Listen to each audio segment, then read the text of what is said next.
آقا محمد کی بیٹی فاطمہ کی سواری گزرنے لگی ہے. یہ موقع حیا کا ہے. سیدہ فاطمہ کی سواری گزرنے لگی ہے. یہاں چونکہ انہوں نے پردوں میں وقت گزارا ہے تو صبح قیامت بھی پردوں کے اندر وہ جائیں گی. میرے اعلیٰ حضرت فرماتے ہیں سیدہ زاہدہ طیبہ طاہرہ، اور فرماتے ہیں جان احمد کی راحت پہ لاکھوں سلام. جان احمد کی راحت پہ، حضور کی جان کی راحت ہے سیدہ فاطمہ، جان احمد کی. اور پھر فرماتے ہیں آب تطہیر سے جس میں پودے جمے، اس ریاض نجابت پہ لاکھوں سلام. وہ تو پاکیزگی کا باب ہے. خوب پیار کریں عزت والے رسول کی عزت والی بیٹی. حضور کی 4 بیٹیاں، سیدہ فاطمہ سب سے چھوٹی ہے. ایک تو چھوٹی تھی اس لیے بڑی پیاری تھی، دوسرا وقت زیادہ گزارا. بڑی صاحبزادیاں شادی پہلے ہو گئی، اپنے گھروں کو رخصت ہو گئی. تیسرا حضور نے نکاح کر کے انہیں رکھ بھی اپنے پاس ہی لیا. اور چوتھا حضور کی نسل بھی سیدہ فاطمہ سے چلی. حضرت فاطمہ الزہرا کے ساتھ حضور کا خاص پیار، دوستو خاص دلچسپیاں، خاص محبتیں. بیٹیاں ویسے ہی پیاری ہوتی ہیں، بیٹیاں ویسے ہی وفادار ہوتی ہیں، بیٹیاں گھر کے لیے دعائیں ویسے ہی زیادہ مانگتی ہیں. بیٹے ویسے 2-3 باتیں ابا کے خلاف سن لیتے ہیں اپنی بیوی سے، اپنی بیگم کے ساتھ بیٹھ کے، نہ لمبی نہیں 2-4 باتیں کر لیتے ہیں اپنی اماں کے خلاف، سن لیتے ہیں. او پائی تیاں نہیں یہ سنتی ہیں، یہ نہیں سنتی. یہ کہتی ہیں تو ساری باتیں کر، میرے ابے کے بارے میں نہ کرنا. یہ سنتی نہیں، سوال ہی نہیں پیدا ہوتا. کیا بتائیں ان کا؟ یہ کہتے ہیں ساری باتیں کر، میرے بھائی کے بارے میں بات. یہ بیٹی ہے نا، اس کا ایک نظام ہے. آپ غور کریں نا، یہ بیٹیاں شہزادیاں، ان کا رنگ ڈھنگ رسول پاک صلی اللہ علیہ وسلم نے نا خاص پیار کیا شہزادی کے ساتھ. ایک تو وہ جو بیٹیاں دفن کر آتے تھے ان کو بتایا کہ بیٹی کا رنگ کیا ہوتا ہے، انداز کیا ہوتا ہے. اور ایک ہمیں بتایا. میں کس طرح یہ بات کروں کہ کھربوں اربوں کروڑوں لاکھوں رکھنے والا باپ بھی بیٹی کو حصہ نہیں دیتا، کہانیاں سناتا ہے. اس کی شادی کر دی تھی، فلانا کر دیا تھا. جس کا 2.5 مرلے کا مکان ہے اس کی بیٹی کا بھی حصہ ہے، اور جو اربوں کا مالک ہے اس کی بیٹی کا بھی حصہ ہے. جب اللہ رسول نے رکھا تو کیوں نہیں دیتا؟ یہ نمازیں، عبادتیں، ریاضتیں، تلاوتیں ساری اپنی جگہ، لیکن یہ ظلم کر کے اگر تو جائے گا تو تجھے کھڑا کیا جائے گا حساب کے لیے. یہ جواب دینا ہے سوالوں کا، ان کا حصہ ہے وہ دینا پڑے گا. حضور کا کیا طریقہ تھا؟ حضرت عائشہ صدیقہ کہتی ہیں نبی پاک صلی اللہ علیہ وسلم کی خدمت میں جب سیدہ فاطمہ آتی نا تو حضور اٹھ کے کھڑے ہوتے. اور یار میں کس کی بات کر رہا ہوں بھلا، نبی پاک اٹھ کے کھڑے ہوتے، رسول رحمت کھڑے ہوتے. حضور اٹھ کے کھڑے ہوتے، سیدہ فاطمہ کا ہاتھ پکڑ کے چومتے، اور جہاں خود بیٹھے ہوتے اس جگہ سے دوسری جگہ بیٹھ جاتے اور اپنی جگہ سیدہ فاطمہ کو بٹھاتے. اتنی شانیں، اتنا. اور صحابہ کہتے ہیں مختلف انداز میں حضور نے ہمیں سمجھایا کہ سیدہ پاک کا مقام کیا ہے. مختلف اندازوں میں حضور نے سمجھایا، مختلف مواقع پہ ہمیں بتلایا کہ ان کے ساتھ تمہارا رشتہ عقیدت کا، احترام کا ہمیشہ رہنا چاہیے. حضرت میری شہزادی کا یہ مقام ہے. حضرت مولا علی نے نا ارادہ کر لیا دوسری شادی کرنے کا، پیغام نکاح آیا انہیں. میں نے کہا کہ آپ سمجھے کہ یہ غیر معمولی لوگ ہیں، ان کا جو مقام اور مرتبہ ہے نا یہ دین ہے. دین ہمیں کیوں یہ چیزیں سکھائی گئیں، کیوں بتلایا گیا؟ تاکہ ہمارے دلوں میں قدر رہے کہ یہ بڑے لوگ ہیں. حضرت علی نے ارادہ کیا اب سب کے لیے جائز ہے دوسری شادی کرنی. اور خیر ہمارے جو مرد حضرات ہیں انہوں نے تو بڑا ٹھیک ٹھاک کر کے انہوں نے فتویٰ یاد کیا ہے کہ مرد کے لیے 4 بیویاں رکھنا جائز ہے. اگلی بات بھی ہے، اگر انصاف کر سکے تو، اگر عدل کر سکے تو. یہ اتنی سی بات نہیں ہے صرف کہ 4 رکھنا. قرآن مجید نے جہاں اجازت دی ہے نا 7 شرط لگائی ہے. حقوق ادا کرے، ان کے بیچ عدل کرے، عدل نہ کر سکے تو پھر 4 جائز ہے. پوری بات بیان، ہم اپنی اپنی مرضی کا لیتے ہیں نا مسئلہ، اگلی بات نہیں اس پہ بات کریں گے بھائی اتنا ٹھیک ہے 4 جائز ہے. بھائی آگے بھی بڑھو نا، آگے کیا ہے؟ آگے یہ ہے کہ اگر تم عدل کر سکو تو سب کے لیے جائز تھا. ہر ایک نے شادیاں کی تھی، حضور نے بھی نکاح کثرت سے کیے، حضرت علی کو بھی پیغام نکاح آیا. سیدہ پاک کے دل میں کچھ خیال آیا، معمولی ہستی نہیں نا. کچھ لوگ ایسے ہوتے ہیں وہ ہنس پڑیں تو پھول کھل جاتے ہیں، اور وہ اداس ہو جائیں نا تو خود بخود خزاں آ جاتی ہے. لگتا ہے آج کوئی اداس ہوا تھا.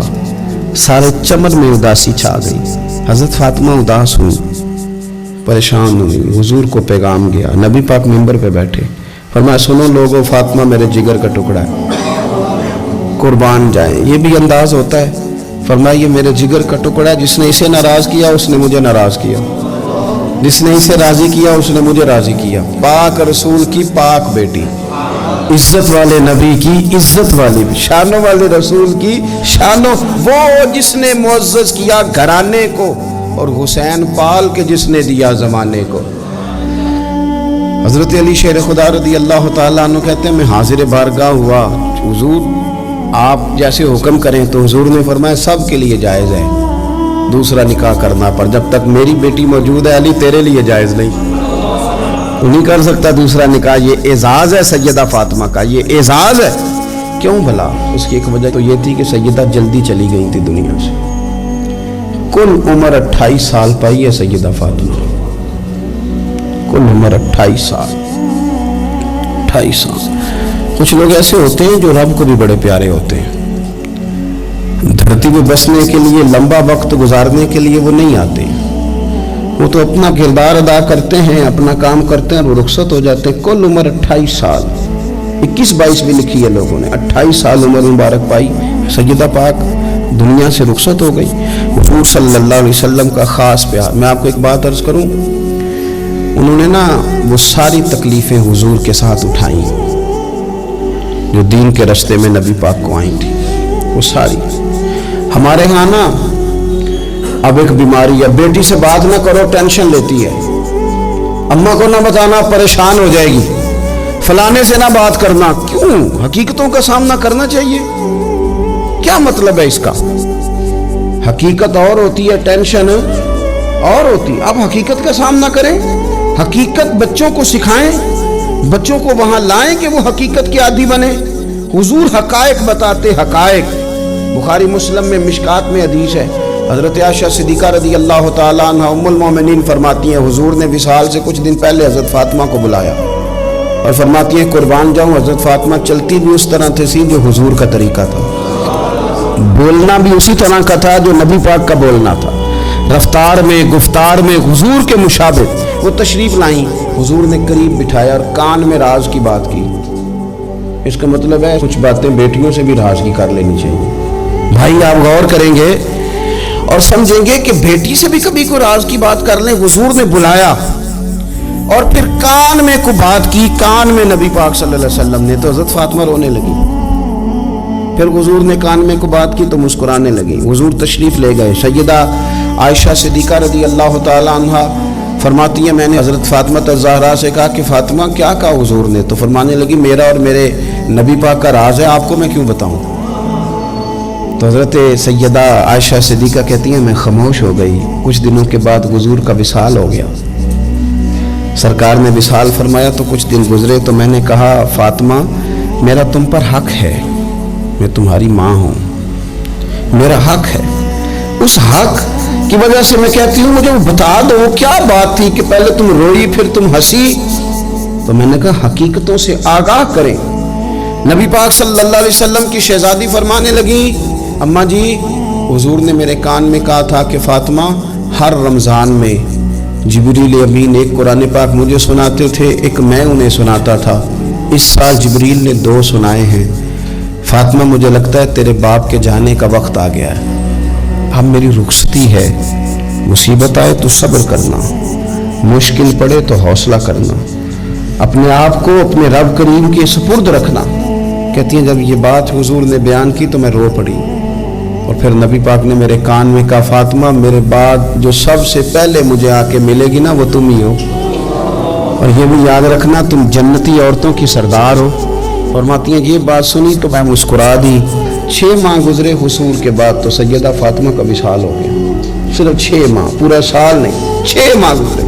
حضرت فاطمہ الزہرا رضی اللہ تعالی عنہا کے بارے میں سیدہ عائشہ صدیقہ کہتی ہیں ایک بات میں نے حضرت فاطمہ میں جو سب سے بڑھ کے دیکھی, جتنی باتیں میں عرض کر رہا ہوں نا یہ ساری ہم نے اپنے گھروں میں اپنی بیٹیوں کو سکھانی.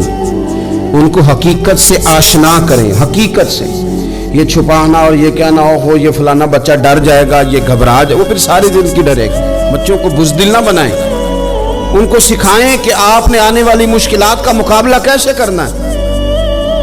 ایک بات خاص کر کے مسند ابو یعلا میں سیدہ طیبہ طاہرہ حضرت عائشہ صدیقہ رضی اللہ تعالیٰ عنہ فرماتی ہیں، میں نے نبی پاک علیہ السلام کے بعد جس کو سب سے زیادہ اور سب سے بڑھ کر سچ بولتے دیکھا ہے وہ سیدہ فاطمہ الزہرا ہیں۔ میں نے کبھی ان کی زبان سے جھوٹ نہیں سنا۔ خدا را ماؤں کو میرا یہ پیغام دیں، ان سے کہیں بچوں کو سچ بولنا سکھائیں۔ والد سے میری گزارش ہے بچوں کے سامنے کوئی بہانہ نہ کریں، انہیں 1% بھی یہ نہ پتا چلے کہ آپ جھوٹ بول رہے، 1% بھی کوئی بہانہ بازی نہ سکھانا انہیں، ورنہ وہ تمہارے ساتھ دھوکہ شروع کر دیں گے۔ وہ کالج نہیں جائیں گے پر تمہیں کہیں گے میں گیا تھا، وہ سکول نہیں جائیں گے اور تمہیں کہیں گے میں گیا تھا، تمہارے ساتھ دھوکہ کریں گے، وہ تمہاری دولت غلط جگہ استعمال کریں گے۔ ان کے سامنے کوئی جھوٹ نہ بولنا، کوئی بہانہ نہ کرنا، ورنہ تمہیں پتہ ہی نہیں چلے گا ماحول کتنا خراب ہو گیا، عدم اعتماد گھروں میں خاندانوں میں آئے گا، تباہی اتر جائے گی۔ خبردار بچوں کے سامنے کبھی بھی انہیں سچ کی عادت ڈالیں۔ حضرت عائشہ کہتی ہیں میں نے سیدہ فاطمہ سے بڑا کسی کو سچا، اس کا نتیجہ نکلا نا کہ امام حسن سے بڑا سچا کوئی نہیں، امام حسین سے بڑا سچا کوئی نہیں، سیدہ زینب سے بڑا سچا بھی۔ پھر سچ آگے منتقل ہوا۔ ایک حدیث برسبیل تذکرہ ابو داؤد شریف میں موجود ہے، حضرت عبداللہ ابن عامر رضی اللہ تعالیٰ عنہ فرماتے میں چھوٹا سا تھا، نبی پاک صلی اللہ علیہ وسلم ہمارے گھر تشریف لائے تو میری ماں نے مجھے کہا، چھوٹا سا تھا، مائیں کہتی ہے نا بیٹے یہ دیکھو میں چیز دیتی ہوں ادھر آؤ، حالانکہ کئی دفعہ مٹھی خالی ہوتی ہے، تو میری اماں نے مجھے کہا بیٹے ادھر آؤ میں کچھ چیز دیتی ہوں۔ کہتے ہیں جب میری ماں نے یہ کہا تو حضور فرمانے لگے کچھ دینے لگی ہو؟ کہنے لگی ہاں یا رسول اللہ میرے پاس کھجوریں ہیں۔ چھوٹے بچے کے ساتھ ماں بات کر رہی ہے تو حضور فرمانے لگے اگر تمہارے ہاتھ میں کھجوریں ہیں تو پھر تو ٹھیک ہے، اور اگر نہ ہوتی تو تمہارے ذمے ایک جھوٹ لکھ دیا جاتا۔ یہ نہیں تم کہہ سکتے وہ تو بچہ ہی تھا، بچے سے کنایا توریہ بعضوں کا جائز رکھا ہے، کر دیتے ہیں، ہو جاتا ہے، یہاں تک تو ٹھیک ہے، لیکن اس کے ساتھ جھوٹ بول دینا کہ میں فلاں چیز میرے پاس ہے دینے لگا ہوں، یہ درست نہیں ہے۔ بھائی خدا را سچ کا مزاج اگر گھروں میں آئے نا، سچ کا مزاج، تو پھر بیٹے عبد القادر جیلانی غوث پاک جیسے بنا کرتے ہیں۔ اگر مزاج سچ والا آئے تو وہ طالب علم بن کے بھی کبھی جائیں تو کئی چوروں کی توبہ کرا کے مدرسے داخل ہوا کریں۔ شرط یہ ہے کہ سچ کا مزاج اپنے گھر میں۔ حضرت فاطمہ الزہرا نے نا فطرتی زندگی جی کے ہمیں دکھائی۔ وہ گھر کے اندر جھاڑو دیتی تھیں، آٹا گوندتی تھیں، روٹیاں پکاتی تھیں، چکی پیستی تھیں، سنو میں کیا کہہ رہا ہوں، لیپا پوتی کرتی تھی، بچوں کی سارے کام اپنے ہاتھوں سے کرتی تھی، شوہر کی خدمت کرتی تھی، اور پھر ساری رات مصلی پہ بھی بیٹھتی تھی۔ سارے کام سیدہ فاطمہ، حضرت اسماء بنت ابی بکر صدیق، حضرت صدیق اکبر کی بیٹی ہیں، امیر باپ کی بیٹی ہیں، لیکن حضرت زبیر بن عوام حضور کی پھوپھی کے بیٹے کے ساتھ نکاح ہوا تو کہتی ہیں ان کے گھر میں کوئی خادم نہیں تھا، میں سارے کام کرتی تھی، میں ان کے گھر کے کام بھی کرتی تھی، میں کنویں سے پانی بھر کے بھی لاتی تھی۔ حضرت یہ آپ کو بخاری میں حدیث ملے گی، حضرت اسماء بنت ابی بکر صدیق فرماتی ہیں کہ انہوں نے اونٹ رکھا ہوا تھا اور ملازم کوئی نہیں تھا، خادم اور غلام کوئی نہیں تھا، تو میں ان کے اونٹ کو چارہ بھی ڈالتی تھی، میں سارے کام کرتی تھی۔ بیٹی گھر کے کام کرنے سے بھی کبھی کمزور ہوتی ہے۔ آج کل وہ لبرل ہے نا، موم بتی مافیا، وہ پوچھتا ہے جی کہاں لکھا ہے بی بی گھر کے کام کرے، گھر کس کا ہے؟ ویسے تو وہ کہہ رہی ہے میں کسی کی مداخلت بھی پسند نہیں کرتی، میرے گھر میں آ کے نند بات نہ کرے، تب تو وہ کہہ رہی ہے کہ میرے گھر میں مداخلت بھی کوئی نہ کرے، اور جب کام کرنے کی باری آئی ہے تو کہتے ہیں کس حدیث میں لکھا ہے؟ بالکل نہیں کسی حدیث میں لکھا، اس میں کوئی شک نہیں، لیکن یہ ضرور لکھا ہے کہ مدینے والے کی صاحبزادی اپنے گھر کے کام کرتی تھی، یہ ضرور لکھا ہے کہ صدیق اکبر کی وہ صاحبزادی کہ جن کو نبی پاک صلی اللہ علیہ وسلم کی غار ثور میں روٹی پہنچانے کا شرف حاصل ہے، وہ گھر کے سارے کام کرتی، اپنے خامن کے جانوروں کی بھی خدمت کرتی تھی، یہ ضرور لکھا ہے، یہ سیرت اپنائیں۔ پھر حضرت فاطمہ رضی اللہ تعالیٰ عنہ نے نا 3 سال قید بھی کاٹی ہے شیب ابی طالب میں حضور کے ساتھ، پتے کھا کے بھی گزارا کیا۔ احد میں جنگ عروج پہ تھی تو حضور ساتھ لے کے گئے تھے حضرت فاطمہ کو، سیدہ مشکیزے میں پانی بھر بھر کے زخمیوں کو پلاتی تھی، دعائیں دیتی تھی، بڑا عجیب منظر ہوا. مولا مرتضیٰ شیر خدا کرم اللہ تعالی وجہہ الکریم ارشاد فرماتے ہیں کہ عجیب ہم نے منظر دیکھا کہ حضور کا وجود لہو لہان ہو گیا. تو میں نے دیکھا کہ سیدہ فاطمہ دوڑتی آ رہی. مجھے لگا کہ یہ کمزور ہوں گی، لیکن حضرت فاطمہ نے کیا کیا، میں پانی بہاتا تھا اور سیدہ حضور کے زخم دھوتی تھی. پھر اس دور میں طریقہ تھا کہ کوئی کپڑا گرم کر کے زخم کے اندر جلا کے دیا جاتا تھا. کہتے ہیں یہ بڑا مشکل کام تھا، پر میں نے سیدہ فاطمہ کا حوصلہ دیکھا، وہ جو حضور نے انہیں دیا تھا، جو نبی پاک نے تربیت کی تھی. انہوں نے خود کپڑا جلایا اور حضور کے زخم میں جب وہ دے رہی تھی تو حضور تھوڑی تکلیف محسوس کرنے لگے، تو ان کی آنکھوں میں آنسو آئے. انہوں نے وہ ساری آزمائشیں، وہ سارے رنگ، وہ سارا کچھ حضور کے ساتھ دیکھا، غربتیں بھی حضور کے ساتھ کاٹی. میں کیسے کہوں کہ آج کل ہمارا لاڈ صرف اتنا ہے کہ جی جو بچے مانگتے ہیں میں لا کے دیتا ہوں. یہ کوئی کمال ہے؟ یہ کوئی کمال ہے؟ یہ تو آپ نے الجھا دیا انہیں. آپ نے ان کو بگاڑنے میں اور محنت سے انہیں دور کرنے کے لیے آپ نے ظلم کیا ان کے ساتھ. جو مانگتے ہیں لا کے. کوئی کام ہے کرنے والا کام تو یہ تھا کہ بچوں کو کچھ نہ ملے تو انہیں صبر کرنا بھی آئے، انہیں کچھ نہ ملے تو انہیں اپنی زبان شکوے سے روکنی بھی آئے. حوصلہ اگر آپ دیکھیں نا، حضور فرماتے کسی باپ کا اپنی اولاد کے لیے سب سے اچھا تحفہ پتہ کیا ہے؟ یا رسول اللہ کیا ہے؟ فرمایا جس نے اپنی اولاد کو سب سے اچھا ادب سکھا دیا اس نے سب سے اچھا تحفہ دے دیا ہے. ان کو آداب زندگی سے آگاہ کرے، اچھا تحفہ ہو گیا ان کے لیے. آپ سمجھتے ہیں دولت کے انبار ان کے پیروں میں لگا دیے جائیں تو پھر ماحول آسانی والا ہوگا؟ پھر تو لڑائی اور بڑھ جائے گی، پھر تو شدت پسندی اور بڑھے گی، پھر تو کاہلی، سستی، نکما پن اور زیادہ آئے گا. اور اپنے گھروں کے اندر آپ پیار والا ماحول بنائیں، بچوں کے ساتھ احترام والا رشتہ بنائیں. حضور سیدہ کے آنے پہ کھڑے ہوتے تھے. اس طرح کا ماحول بنائیں کہ جس سے اپنائیت بڑھے. اللہ کے حضور دعا ہے اللہ تعالیٰ ان کے صدقے ہماری اولادوں پہ فضل فرمائے.